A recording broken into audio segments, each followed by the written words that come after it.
는 내가 너희에게 가보나 떠나 있으나 너희가 한 마음으로 서서 한 뜻으로 복음의 신앙을 위해 협력할 것과 무슨 일에든지 대적하는 자들 때문에 두려워하지 아니하는 이 일을 듣고자 함이라. 이것이 그들에게는 멸망의 증거요 너희에게는 구원의 증거니 이는 하나님께로부터 난 것이라. 그리스도를 위하여 너희에게 은혜를 주신 것은 다만 그를 믿을 뿐 아니라 또한 그를 위하여 고난도 받게 하려 하심이라. 너희에게도 그와 같은 싸움이 있으니 너희가 내 안에서 본 바요 이제도 내 안에서 듣는 바니라. 아멘. 할렐루야. 우리가 빌립보서 1장을 함께 읽고 있습니다. 지난주에 20절 말씀, 나의 간절한 기대와 소망을 따라 아무리든지 부끄러워하지 아니하고 지금도 전과 같이 온전히 담대하여 살든지 죽든지 내 몸에서 그리스도가 존귀하게 되려 하나니.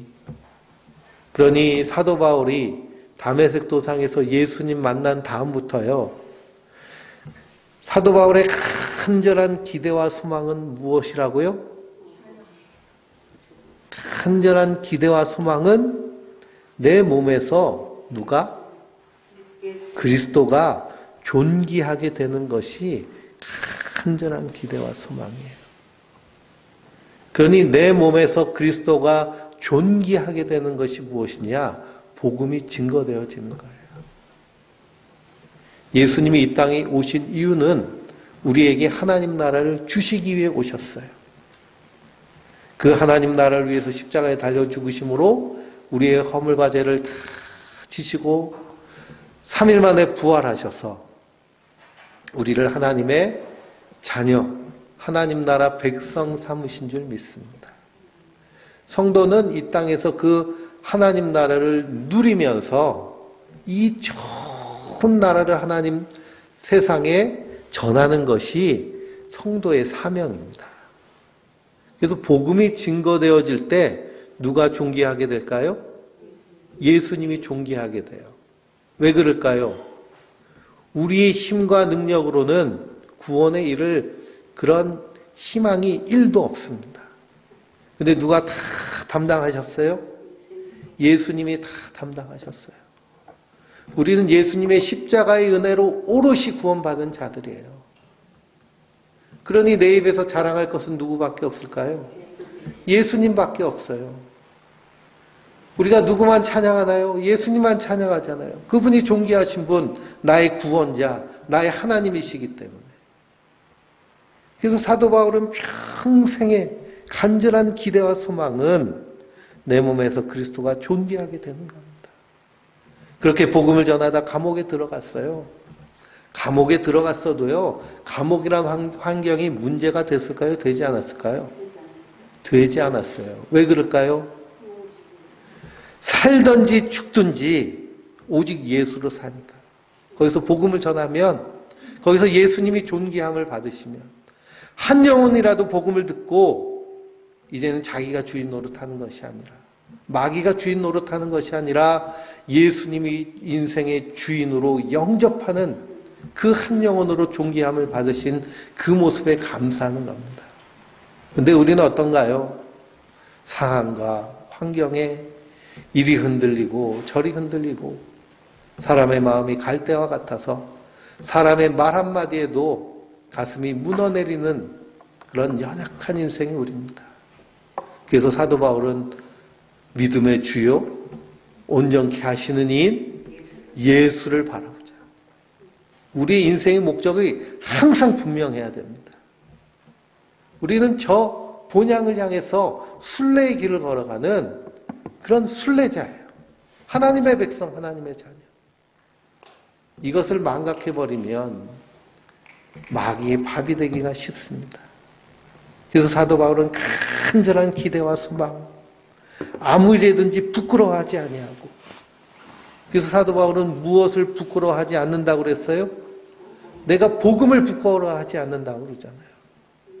왜 그러냐? 거기에는 생명을 주시는 하나님의 능력이기 때문입니다.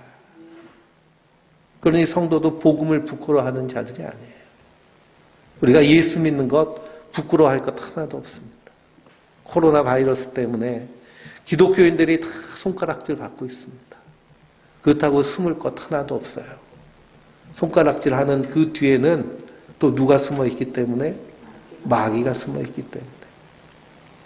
그리고 손가락질 당하는 이유가 복음 때문에 손가락질 당하면 하나님 앞에 칭찬받을 일인데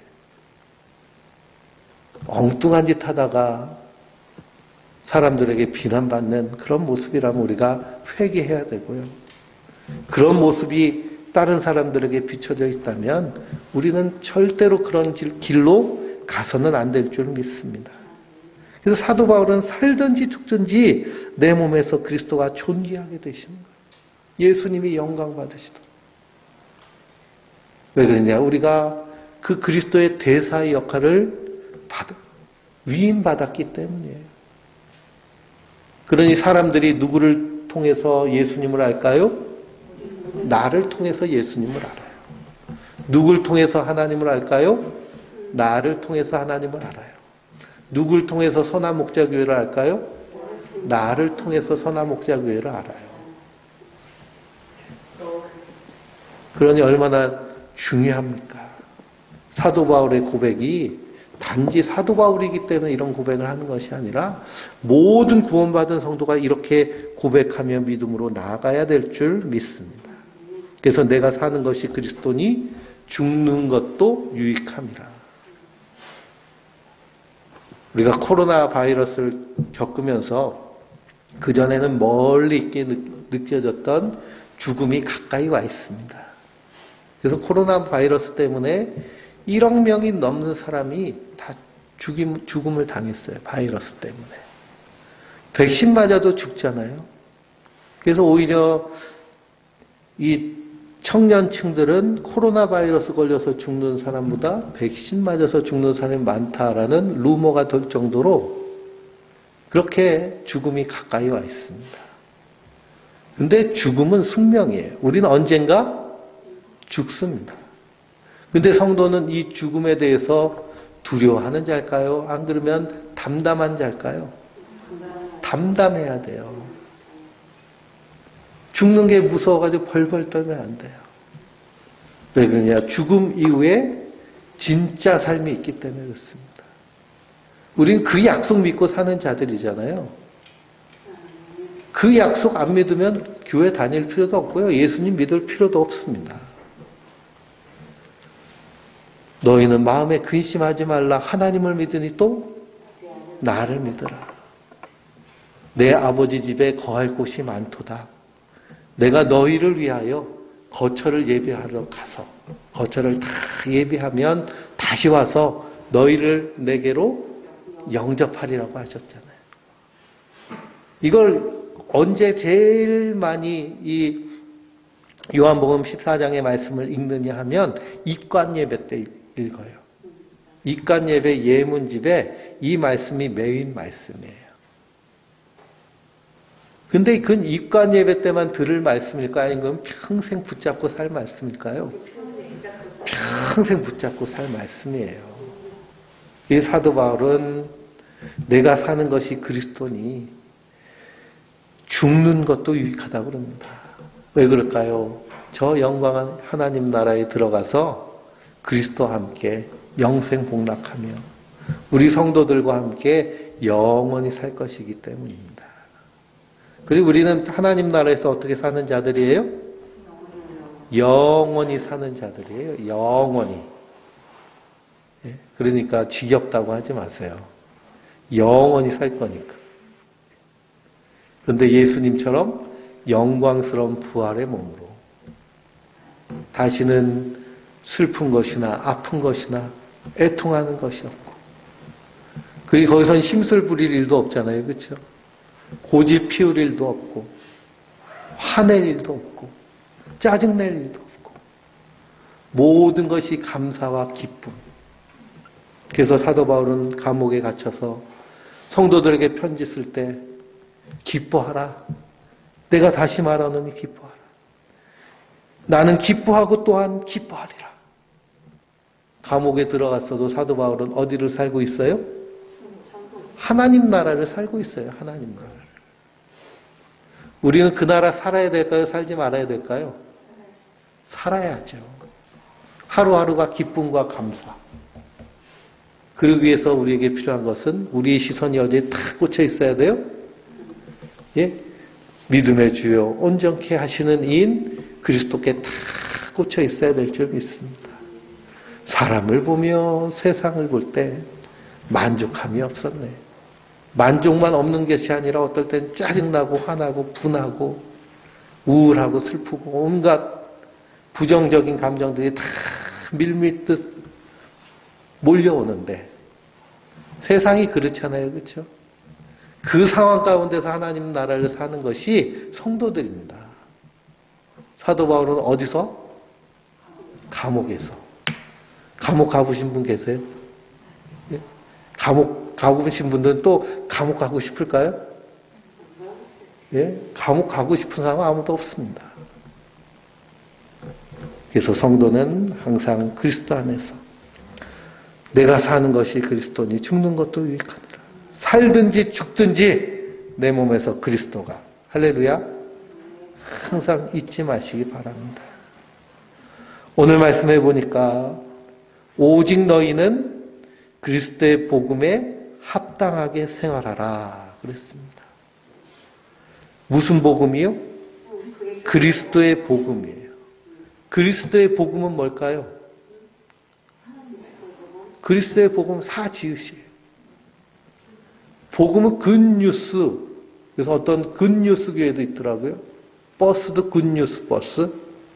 그런데 그 복음들 들어보니까 이 땅에서 성공하고 번영하고 예? 건강하고 행복하고 이런 가치들 굿뉴스로 포장해서 얘기하는 경우들이 있습니다.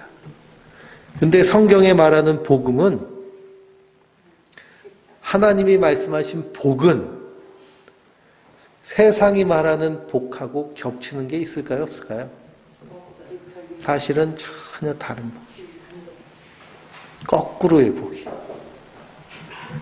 그러니 하나님이 주인이신데 하나님이 온 우주와 이 지구와 그리고 나의 주인이신데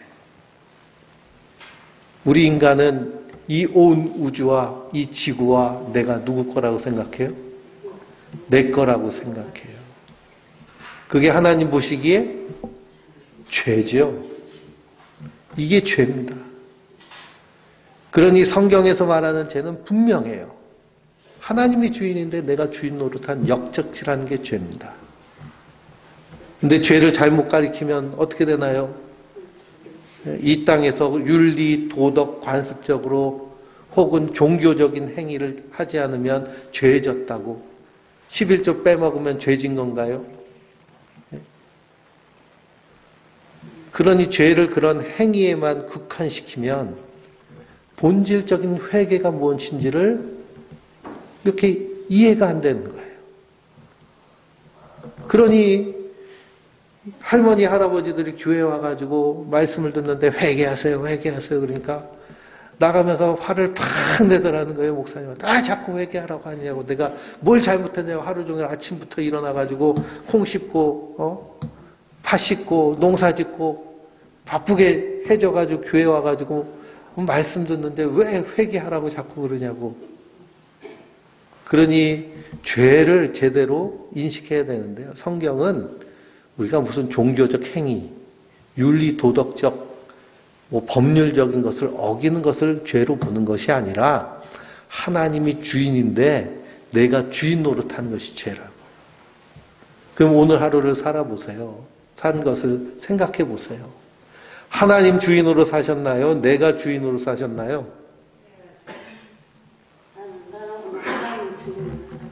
네. 하나님 주인으로 사신 분도 있고 당당하게 내가 주인이라고 얘기하신 분도 있고 네. 하루 24시간 쭉 살아보면요. 한순간이라도 내가 주인이 아닌 적이 사실은 손에 꼽을 정도입니다.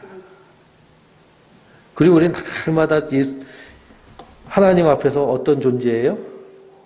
죄인인 거예요, 죄인. 그래서 이 죄는 반드시 심판받잖아요. 조선시대의 역적은 삼족을 멸했고, 삼족을 멸하면 어떻게 멸하나요? 예? 아들이 역적을 하면요, 아버지도 죽고 자식도 죽고 그 아내도 죽고 아내의 엄마 아빠도 죽고 다 죽는 거예요. 그게 삼족이 멸하는 거예요. 저 중국은 더 무서워서 구족을 멸했습니다. 그 동네 하나가 다 없어져요. 역적질하면. 근데 하나님은 어떻게 심판하세요? 영원한 지옥불에 던져버리세요. 그러니 하나님이 더 무서워요? 안 그러면 저기 중국이나 조선 왕들이 더 무서워요? 하나님이 더 무섭죠. 영원히 불못에 집어넣으시는데, 타지도 않는 불못에 영원토록 고통받는 지옥에 쳐 집어넣으시는 거예요. 죄인은. 우리가 그런 죄인인데 그 죄를 누가 담당하셨어요? 예수님이 나를 대신해서 죽으셨어요. 십자가에 달려 죽으신 거예요. 그래서 그 예수를 믿는 자마다 멸망치 않고 용서받고 영생에 거하는 은혜를 우리에게 주셨어요. 그래서 예수님을 내가 믿는다라고 할 때 반드시 뭐가 전제될까요? 회개가 전제돼야 돼요. 내가 주인 노릇했군요. 내가 역적이군요. 하나님 용서해 주세요. 근데 한국교회, 현대교회의 신앙에 회개 없는 신앙이 얼마나 많은지 모릅니다. 회개하고 회심하고 뒤집어져야 돼요. 사도 바울이 다메섹 도상에서 뒤집어졌잖아요. 저도 고등학교 1학년 때 인격적으로 성령님을 만나는 체험을 했는데요. 그 수련회 갔다 와가지고서는 성경책만 펴도 눈물이 뚝뚝 나와요. 읽으면서. 한 6개월 동안 목이 항상 쉬어 있었어요. 얼마나 회개하면서 기도했는지. 회개가 그렇게 나오더라고요. 그래서 이제 한 6개월 지나니까 눈물이 안 나더라고요. 회개가 덜 나오고. 그래서 이제 다 회개했나 보다 했는데 대학교 1학년 들어가가지고 신학교 들어가서 새벽 기도를 갔습니다. 신학교 밑에 보면 그 동네 교회가 하나 있는데요. 거기 가서 새벽 기도를 했어요. 목사님 설교 무슨 소리인지 하나도 모르겠는데요.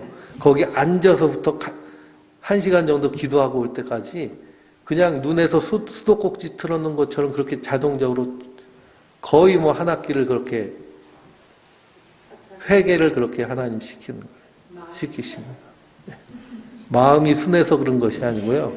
성령님이 그냥 강권적으로 역사하시는 거예요. 누구나 다 다르지만 그런 회심의 경험들. 우리가 아직 그걸 정확히 이해하지 못할 때도 있겠지만 신앙생활을 처음 하면요. 그리고 복음을 제대로 들으면 그러면 가슴을 치며 회개하는 일이 반드시 있어요. 나는 그런 경험이 없다. 그렇게 말씀하시는 분들도 계신데 삶 공부를 하면서 얘기를 해보면요. 애기 뒤에 업고서는 애가 우니까 시끄러우니까 예배당도 못 들어오고 저 문 뒤에서 잘 들리지도 않는 설교 말씀 들으면서 울면서 말씀 들으셨더라고요. 어떤 권사님은. 그게 다 하나님 부어주신 회개의 영이에요. 그런 회심이 있기 때문에 예수님을 주로 영접한 줄 믿습니다.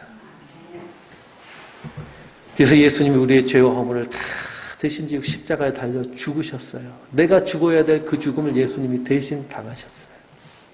그래서 이제는 내가 예수로 말미암아 구원받은 하나님의 백성이 되었으니 누가 주인이에요? 예수님이 나의 주인이 되시는 거예요.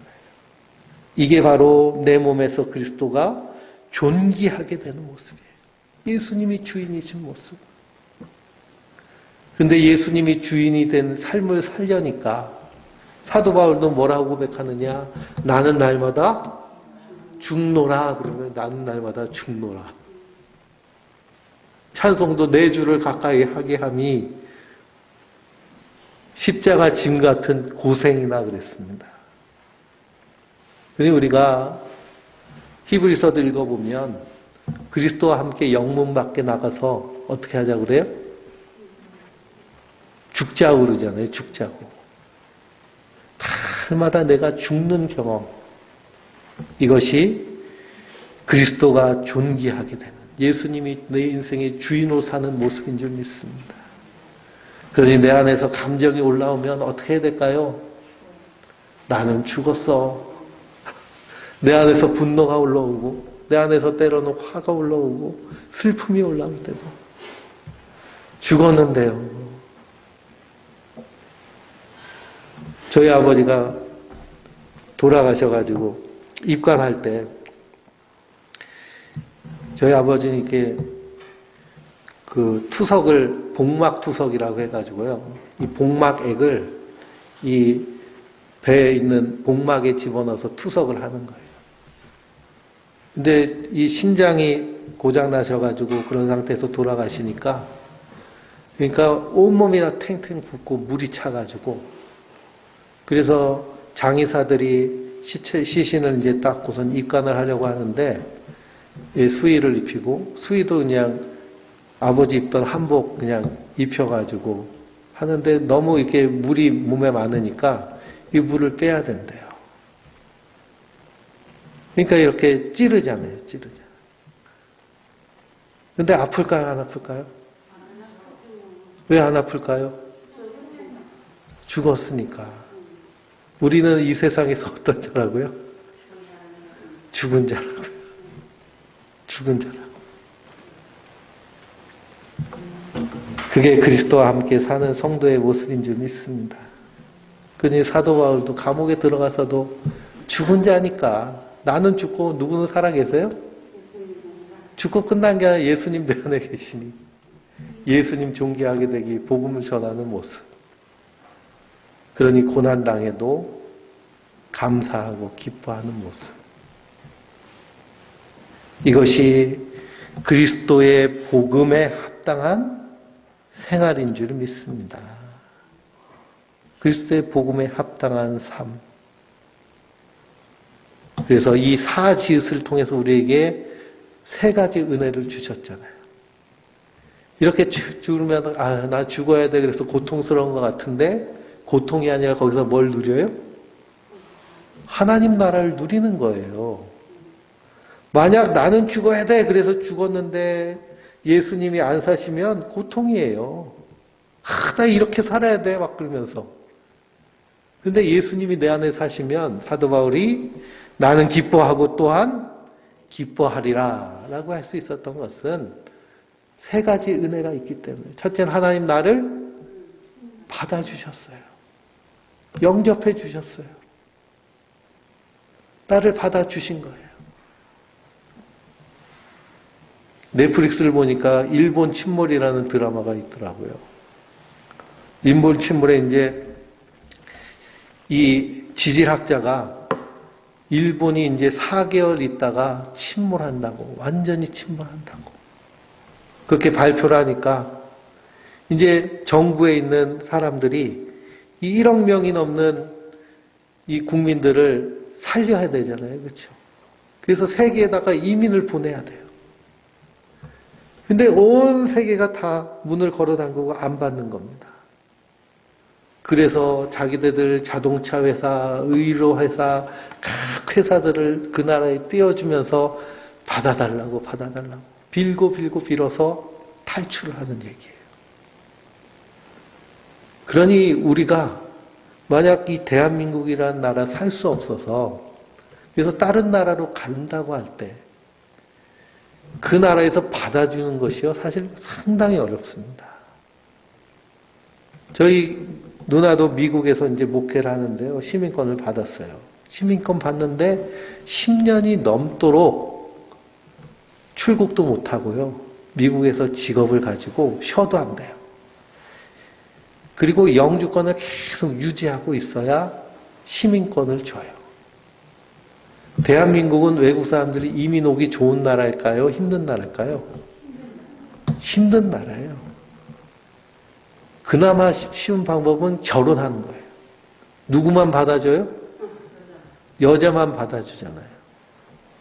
여자는 아기 낳고 그리고 다루기가 쉬우니까. 남자들은 이민 받기가 되게 상당히 까다롭습니다. 하나님 나라는 어떨까요? 아담과 하와가 하나님 나라 비슷한 에덴 동산에 살다가 쫓겨났잖아요. 살기 힘들어서 다시 돌아가 보니까 어떻게 하고 있어요? 예? 천사가 지키고 서 있어요. 그리고 성령의 검이요 빙빙 돌면서 24시간 365일 철벽방을 합니다. 못 들어가요. 그러니 이 세상에 어떤 나라보다 들어가기 힘든 나라가 어떤 나라일까요? 하나님 나라예요. 요한계시록을 보면 백보자 심판에 책들이 놓여 있고 책이 한 권 있습니다. 이 한 권의 책은 무슨 책이에요? 생명책이에요. 근데 책들은 무슨 책이에요? 거기 심판받을 사람들 이름이 적혀 있는 책이에요. 그러니 생명책에 기록된 사람이 많아요? 심판의 책에 기록된 사람이 많아요? 비교도 안 되는 거예요. 그래서 예수님께서 마태복음 24장 작은 계시록을 말씀하실 때 제자들이 와가지고 주여 마지막 때 하나님 나라 가는 사람이 많겠습니까? 그렇게 묻는 거예요. 유대인들은 다 자기들은 하나님 나라 백성이니까 하나님 나라 갈 줄 알고 있었는데 그래서 물어보는 거예요. 그때 예수님 뭐라 그래요? 없어. 누구만 갔어요? 예수 믿는 12제자. 거기서 예수님 염색한 3,000명의 유대인들. 구약의 성도들. 바리새인, 서기관, 제사장 거기 있을까요? 없을까요? 없죠. 예수님 화 있을진저 그들을 향해서 이미 저주하셨기 때문입니다. 얼마나 무서운 얘기일까요? 그러니 우리가 하나님으로부터 받아들임을 영접함을 받았다라는 것은 엄청난 큰 은혜인 줄 믿습니다. 하나님 나라 시민권이 있어요. 그러니 이걸 귀하게 여겨야죠. 우습게 생각하면 어떻게 될 수도 있어요? 성령이 근심하십니다. 그러다 성령이 소멸하세요. 구원에서 떨어질 수도 있습니다. 두렵고 떨림으로 너희 구원을 이루어 가라 라고 말씀하잖아요. 두 번째는 하나님 우리를 특별한 존재로 만드셨습니다. 이게 우리 은혜예요. 어떤 존재로 만드셨을까요? 하나님이 태초에 창조하셨을 때 그 창조의 원창조의 모습으로 우리를 만드셨어요. 그래서 사랑할 수 있는 존재로, 의롭게 살 수 있는 존재로, 믿음으로 살 수 있는 존재로, 하나님의 성전으로 살 수 있는 특별한 존재로 삼으신 줄 믿습니다. 그게 나는 항상 특별하다는 거예요. 나의 가치는요, 하늘에 다 있어요? 안 그러면 이 땅의 지렁이 같아요? 하늘에 다 있어요. 하나님 보시기에 야곱 보니까 어떻게 보이세요? 지렁이처럼 보이시잖아요. 지렁이 같은 야곱아.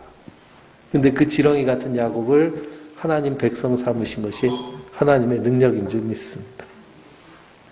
그 세 번째 축복은 하나님 우리를 가족으로 삼으셨어요. 그래서 두세 사람이 모인 곳에 내가 너희와 함께 하겠다고 하셨잖아요. 그리스도인들은 혼자 사는 자들이 아니라 함께 사는 자들입니다. 우리의 공동체가 하나님의 교회인 줄 믿습니다. 그래서 그리스도의 복음에 합당하게 생활하라.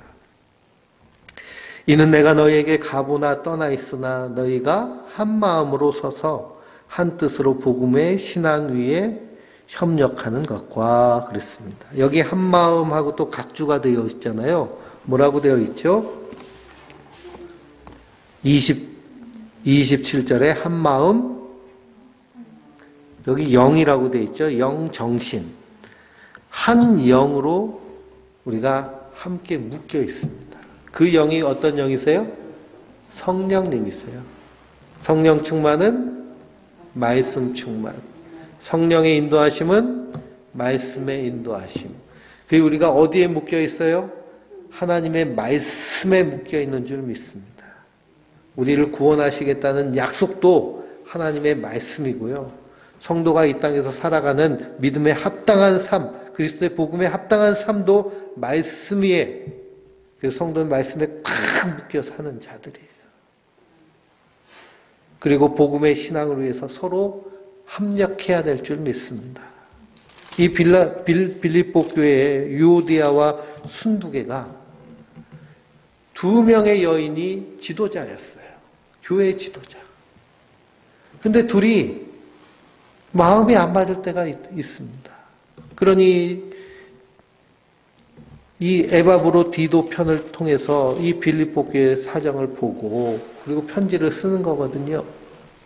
봤더니 유오디아와 순두개가 서로 합력해서 복음에 합당하게 이렇게 행해야 되는데 서로 마음이 맞지 않는 거예요.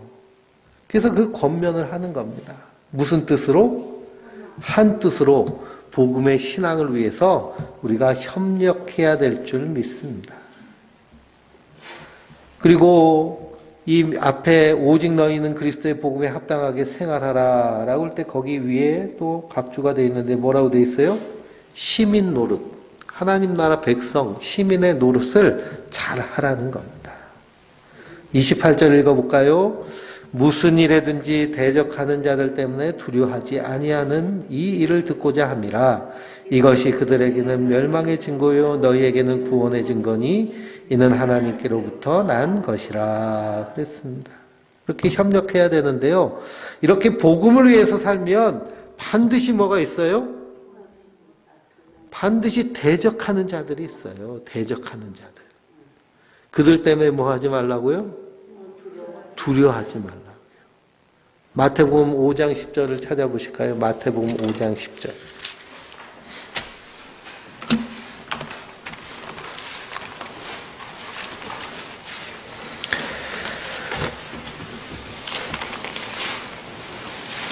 (5장 10절입니다) 같이 읽어보겠습니다. 의를 위하여 박해를 받는 자는 복이 있나니 천국이 그들의 것임이라. 나로 말미암아 나를 욕하고 박해하고 거짓으로 너희를 거슬려 모든 악한 말을 할 때에는 너희에게 복이 있나니 기뻐하고 즐거워하라. 하늘에서 너희의 상이 큼이라. 너희 전에 있던 선지자들도 이같이 박해하였느니라. 의를 위하여 박해받는 자는 복이 있나니 천국이 그들의 것임이라 그랬는데 이것을 헬라어 어순대로 읽으면 복이 있다. 천국의 백성들은 무엇을 위해 박해받아요? 의로 살기 때문에 박해가 오는 거예요. 너희를 욕하고 박해하고 거짓으로 거슬려 모든 악한 말을 해요. 근데 어떻게 하라고 그러세요? 즐거워하고 기뻐하라. 아, 내가 천국 백성이구나. 내가 잘못해가지고 욕먹는 거는 욕먹을 수 있어요. 근데 내가 복음을 위해서 뭘 했을 때 욕하고 비난하고 거짓으로 박해하고 거스르는 모든 일이 있으면 어떻게 해요? 참 이쁘다. 난 뭐예요? 하나님 나라 백성이었구나. 하나님 나라를 내가 지금 살고 있는 거구나. 기뻐하라는 거예요. 예? 욕하고 박해하고 거짓으로 막 거짓말해도 기뻐하라는 겁니다. 아, 내가 천국에 합당한 사람이었구나. 그게 증거인 거예요, 증거. 그 욕 듣고 괜히 열받지 마시고. 그래서 사도들은 어떻게 했을까요? 사도들 사도행전 5장 40절입니다.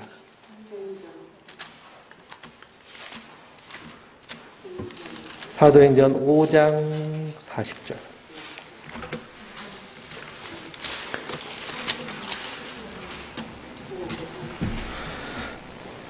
읽어보겠습니다. 사도들은 그 이름을 위하여 능욕받는 일에 합당한 자로 여기심을 기뻐하면서 공의의 앞을 떠나니라. 그들이 날마다 성전에 있든지 집에 있든지 예수는 그리스도라고 가르치기와 전도하기를 그치지 아니하니라 그랬습니다.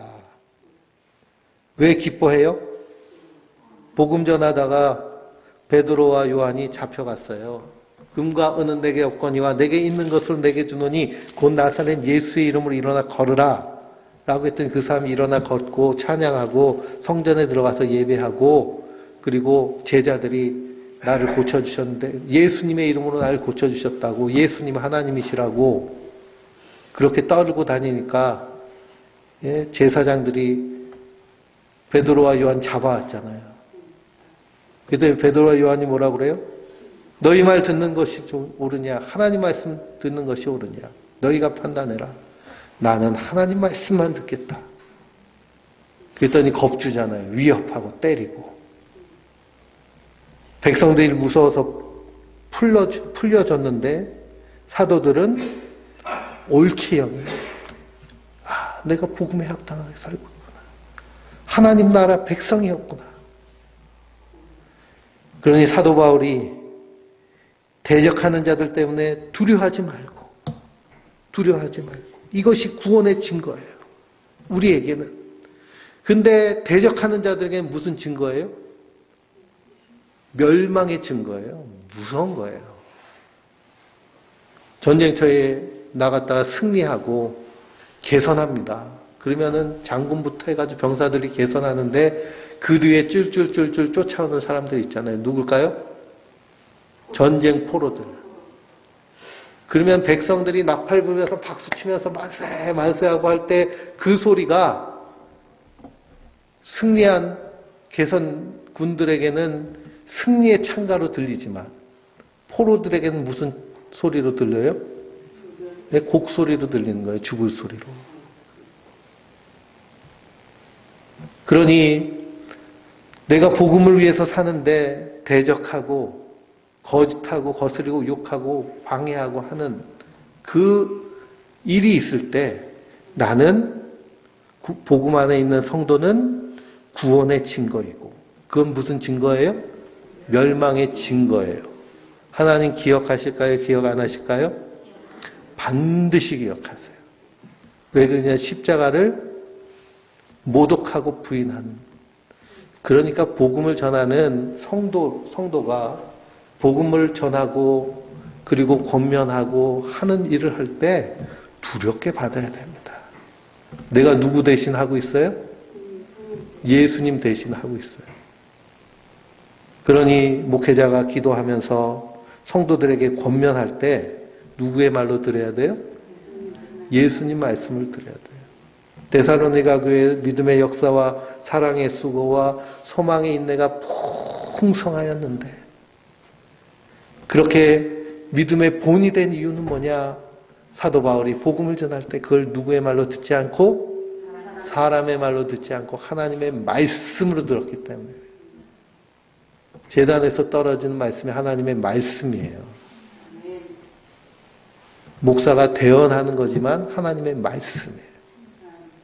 두렵고 떨림으로 받아야 돼요. 제가 설교를 할 때도요, 웬만하면 다른 예화라든지 안 그러면 그냥 뭐 세상 얘기 별로 안 하고 말씀을 통해서만 복음을 전합니다. 복음만 얘기하잖아요. 그렇죠? 제가 성공 얘기도 안 하고요. 행복 그런 얘기 안 하잖아요. 그러니 말씀만 전하기 때문에 더 두렵게 들어야 돼요. 그래서 대적하는 자들 때문에 두려워하지 말라. 사도 바울도 두려워하지 않았어요. 또 엄청난 그런 많은 사람들이 대적할 때 두려워도 했죠. 근데 그 옆에서 누가? 예수님이 어떻게 하셨어요? 힘 주시잖아요. 두려워하지 마라. 계속 말해라. 내가 너와 함께 있으며.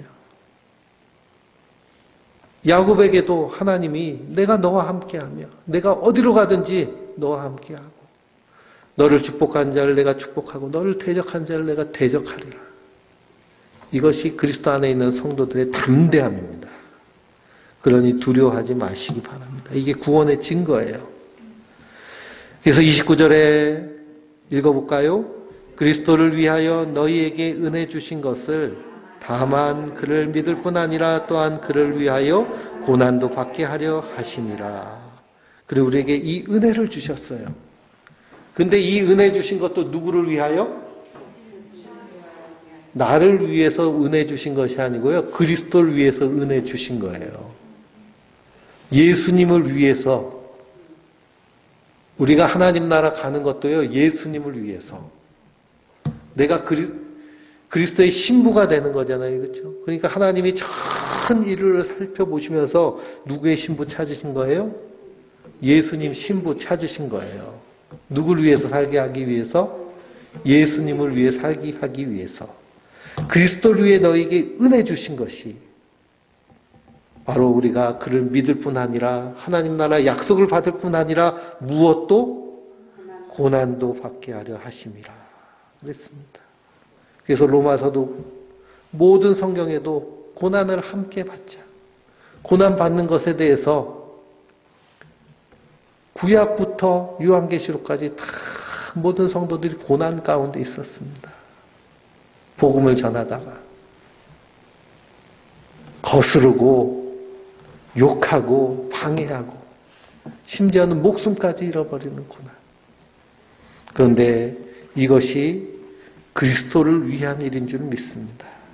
그래서 우리가 거기에 담대해야겠죠.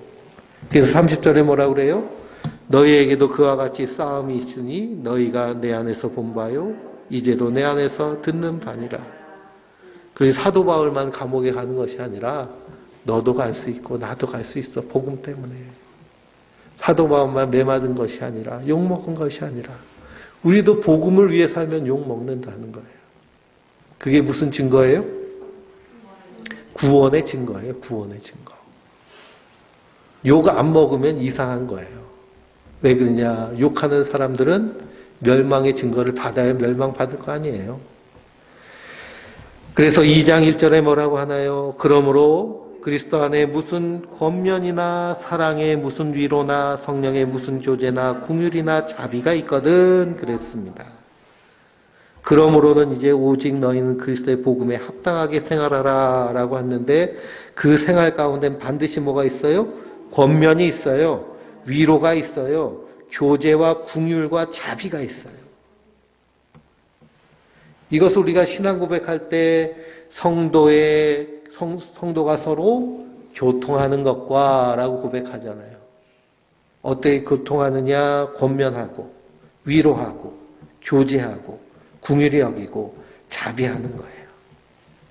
그러니 교회 안에서는 반드시 뭐 하는 사람이 있어야 될까요? 권면하는 사람이 있어요. 지금 빌립보 교회는 누가 권면하고 있어요? 사도 바울이 권면하고 있어요. 교회에서는 목사와 사모와 그리고 장로님과 중직자들이 권면하는 자예요. 비유 맞추는 자들이 권면하는 자예요. 권면을 하는 것, 그 권면을 받으면 그 사람은 누구예요? 하나님 자녀예요.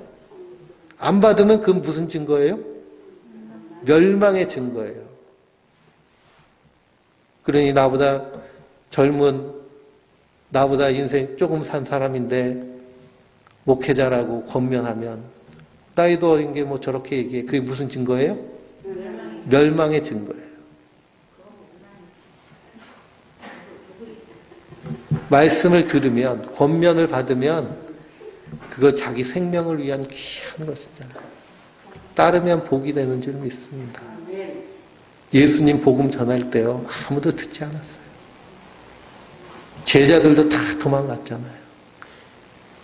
성령이 임하시니까 그제서야 그니 하나님이 뒤집어 놓으셔야 돼요. 그러니 교회 안에서는 반드시 권면이 있어야 되고 위로가 있어야 돼요. 위로할 땐 또 그걸 뭘로 받을 수 있어야 돼요? 위로로 받을 수 있어야 돼요. 위로하는데요, 시덥게 받아요. 니까짓 게 무슨 위로를 하냐는 거예요. 그것도 무슨 증거예요? 멸망의 증거예요. 교제와 긍휼과 자비도 마찬가지입니다. 그러니 그리스도의 복음에 합당하게 생활하기 위해서는, 그래서 2장에 뭐가 나와요? 너희 안에 이 마음을 품어라. 너희 안에 이 마음을 품어라. 곧 그리스도 예수의 마음이니. 그러니 이 빌립보서 우리가 읽으면서 얼마나 우리 마음과 사도 바울의 마음이 얼마나 이렇게 한 마음이 되는지요, 그렇죠? 복음 안에 살면 다 사도 바울의 마음이 우리 마음. 그 마음이 누구의 마음이에요? 예수님 마음이에요. 예수님 마음. 그러니 우리가 속상하면 예수님도 속상한 거예요. 그렇죠. 내가 기쁘면 예수님도 기쁘고. 그 믿음으로 승리하는 우리 성도님들 되시길 주님의 이름으로 축원드립니다.